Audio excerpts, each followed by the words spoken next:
Frank Sinatra wasn't just old blue eyes. He was Hollywood's favorite bad habit. Behind the tuxedos and torch songs was a man tied to the mob, torn between wives and mistresses, stalking presidents, smashing concrete with a sledgehammer, and answering ransom calls with rolls of dimes in his pocket. This is the dark side of Frank Sinatra that old Hollywood tried to keep under wraps. 1. A violent beginning. Birth, scars, Scarface. Frank Sinatra's life started like something out of a grim noir. He was born in Hoboken, New Jersey in 1915, blue, not breathing, and so difficult to deliver that the doctor used forceps to yank him from the womb. They thought he was dead and laid him aside, until his grandmother rushed over, stuck him under an ice-cold water tap, and shocked him into life. The damage stayed with him. One side of his face was permanently scarred from that rough delivery. Add a punctured eardrum, a childhood surgery, and brutal teenage acne, and young Frank was covered in marks old Hollywood would later airbrush away. Kids at school taunted him with the nickname Scarface. He would spend the rest of his life turning those insecurities into armor. The perfect suit, the perfect lighting, the perfect angle, and a voice no one could forget. 2. Prohibition parents and early mob whispers. Frank's parents, Italian immigrants, weren't exactly living quiet little lives. His father boxed under the Irish-sounding name Marty O'Brien. His mother, Dolly, was a force of nature, a midwife, a political organizer, even chaining herself to City Hall for women's rights. The family also ran a bar during Prohibition, never exactly a mob-free zone. It was in that bar that little Frank first climbed on top of the player piano to sing for spare change. But the rumors around the family's, shall we say, underworld-adjacent connections, those would follow him all the way to Hollywood. 3. Seduction charges in a scandalous love triangle. Long before he was a suave Vegas king, Sinatra was a skinny kid singing in Jersey roadhouses, and already leaving chaos behind him.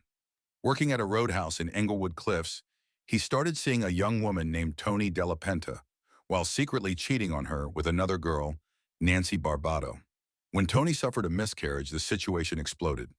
There were fights between the two women, accusations, and finally, Sinatra was actually arrested on a seduction charge after Tony went to the authorities. She herself was later detained after another fight with Nancy. Frank's reaction? He coolly told Tony it was over and married Nancy instead.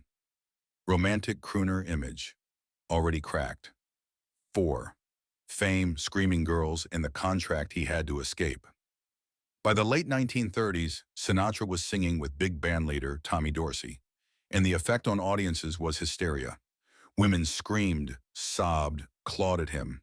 His publicist even auditioned girls to see who could scream the loudest, then planted them strategically in the audience to amplify the frenzy. But behind the scenes, Sinatra was trapped. He'd signed a brutal contract that gave Dorsey a huge cut of his lifetime earnings. Frank knew he needed out, and fast. Officially, he got out through legal means. Unofficially, old Hollywood started whispering that mob friends had persuaded Dorsey to let him go, with a gun to his head and a few $1,000s on the table. Nothing was ever proven, but those whispers about mob involvement, they never ever went away. 5. Mob ties, mafia weddings, and a sapphire ring. Sinatra didn't do much to calm the rumors. He was photographed with known mobsters, sang at the family wedding of Willie Moretti, and cultivated close friendships with figures tied to the Chicago outfit. One infamous story claims gangster Sam Giancana wore a sapphire ring that Sinatra himself had given him, a glittering little symbol of loyalty. Comedian Jackie Mason said that after he joked about Sinatra and his act, goons turned up at his hotel room and roughed him up. Whether Frank ordered it or not, the message was clear. Mocking old blue eyes had consequences. Legally, he was just a singer. Publicly, he looked like the mob's favorite lounge act. 6. Affairs, Ava Gardner, and a suicide attempt. Of all his storms, none were as volcanic as Ava Gardner. Sinatra married his first wife, Nancy Barbato, had 3 children with her, and built his early success with her by his side. But he just couldn't stop cheating, linked to starlets, friends, and even rumors about a romantic trip with Judy Garland. Then came Ava. He supposedly said he'd marry her the moment he first saw her picture. When their affair went public, Nancy was done. The couple announced their separation on Valentine's Day, of all days. Frank married Ava in 1951, but what should have been his grand love story quickly burned into tabloid fuel. Screaming matches, alcohol, gambling, volatile fights. At the same time, his career nosedived. Venues stopped selling out. Record labels dropped him. In one of his darkest moments, seeing teenage girls lined up to see rising singer Eddie Fisher, Sinatra reportedly decided the world didn't want him anymore and tried to take his own life by sticking his head in a gas oven. His manager walked in just in time. Rock bottom nearly killed him, and then it gave him his comeback. 7. From has-been to Oscar winner. With a little help, Sinatra clawed his way back with a single role, Maggio in From Here to Eternity. The performance won him an Oscar for Best Supporting Actor and completely reset his image. Suddenly, he wasn't a washed-up crooner with a messy love life. He was a serious actor, a star again, a man in demand. How did he get the part? Some say Ava Gardner lobbied for him. Others insist his mob connections leaned on the producers. As with so much in Sinatra's life, the official story is clean, the unofficial one belongs in a crime novel. 8. President snubs in roles of dimes. Sinatra loved politics almost as much as he loved the spotlight. He campaigned fiercely for John F. Kennedy, performed at JFK's inaugural ball, and practically turned his home into a West Coast White House, installing a heliport just so the president could land in style. Then came the humiliation. On a 1962 trip to California, Kennedy decided, under pressure over Sinatra's mob rumors, to stay not with Frank, but with Bing Crosby instead. Sinatra was so enraged he supposedly took a sledgehammer to the heliport he just built. The glamour was gone. All that was left was a furious man and smashing concrete. A year later, he faced every parent's nightmare. In December 1963, his son Frank Sinatra Jr. was kidnapped from a hotel room in Lake Tahoe. The kidnappers demanded $240,000 and told Sinatra to use payphones only. Terrified of missing a call, he started carrying rolls of dimes in his pocket, something he reportedly did for the rest of his life. Frank Jr. was returned safely after a couple of days, but the trauma and the image of Sinatra pacing by payphones with coins in his fists never really left him. 9. Mia Farrow, Rosemary's Baby in a torn-up marriage. Even in his 50s, Sinatra's love life made headlines.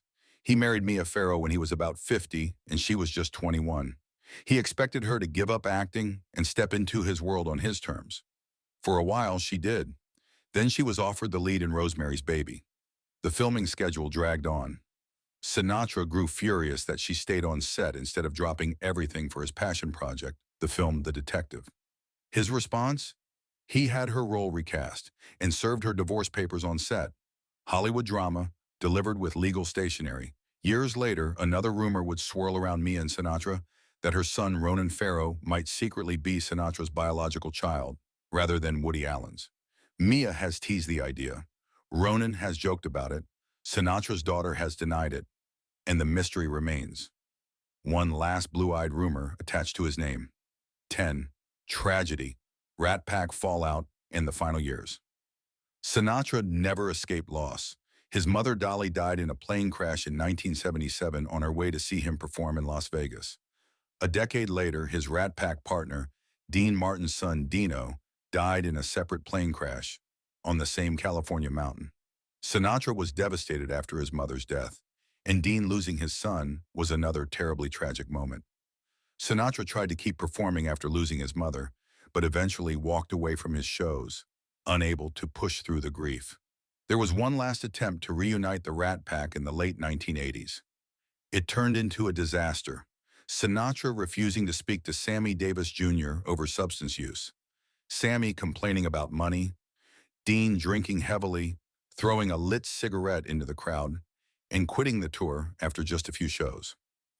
Sinatra and Dean never spoke again. By the 1990s, Sinatra's health had collapsed. Heart problems, pneumonia, breathing issues, dementia. He kept trying to perform, even when he struggled to remember his own lyrics. His wife Barbara stayed by his side as his world shrank to hospitals and quiet rooms. In May 1998, after a heart attack, she begged him to fight. His final words were heartbreakingly simple. I'm losing. Frank Sinatra died at 82, buried with some of his favorite things: candy, cigarettes, Jack Daniels, a Zippo, and a roll of dimes. Epilogue: the FBI file and a legend that wouldn't behave. Even after death, Sinatra refused to stay tidy. It came out that the FBI had kept a file on him for decades, tracking everything from his mob friends to his political ties. Biographer Kitty Kelly's explosive book dragged his affairs, temper, and underworld gossip into the spotlight. His family was furious, but readers couldn't look away. That's Frank Sinatra in the end, a man who sang about love better than anyone, while living a life, mostly in the shadows, full of secrets and scandals. What a world. Be sure to subscribe to Old Hollywood Glamour for more scandal, intrigue, and true stories from old Hollywood. See you soon.